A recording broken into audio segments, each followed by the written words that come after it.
शहरातील अवैध गर्भपात प्रकरणात सुमन रुग्णालयाच्या डॉक्टर सोनल वानखेडे, 2 खासगी परिचारिकांना पोलिसांनी अटक करून धुळे न्यायालयात हजर केलं असता न्यायालयानं 5 दिवसांची पोलीस कोठडी सुनावली। जिल्हाधिकारी जितेंद्र पापळकर यांच्या आदेशानं महानगरपालिकेचे आरोग्य अधिकारी डॉक्टर संपदा कुलकर्णी यांच्यासह पथकानं सोमवारी सकाळी साक्री रोडवरील सुमन रुग्णालयात धडक कारवाई करून अवैध गर्भपाताचा प्रकार उघडकीस आणला। डॉक्टर सुमन वानखेडे यांच्या मालकीचे हे रुग्णालय असून त्या ठिकाणी गर्भपाताच्या गोळ्यांचा साठाही मिळून आला होता। या प्रकरणी डॉक्टर संपदा कुलकर्णी यांनी शहर पोलीस ठाण्यात तक्रार केल्यानंतर डॉक्टर सोनल वानखेडे यांच्यासह खासगी परिचारिका रोहिणी शिरसाट 34 राहणार अनिरुद्धनगर साक्री रोड धुळे आणि शोभा सरदार 40 राहणार भीमनगर साक्री रोड धुळे या तिघांविरोधात गुन्हा दाखल करण्यात आला।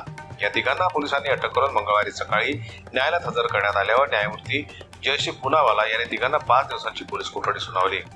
मागील आठवड्यात जिल्हाधिकारी पापळकर यांच्या आदेशाने शहरातील काही सोनोग्राफी केंद्रांची तपासणी करण्यात आली होती, तर काही संशयित सोनोग्राफी केंद्रांना नोटीसही बजावण्यात आल्या होत्या। या दरम्यान साक्री रोडवरील सुमन रुग्णालयात अवैध गर्भपाताचे प्रकार चालतात अशी तक्रार आपली मुलगी या संकेतस्थळावर जिल्हाधिकाऱ्यांना प्राप्त झाली।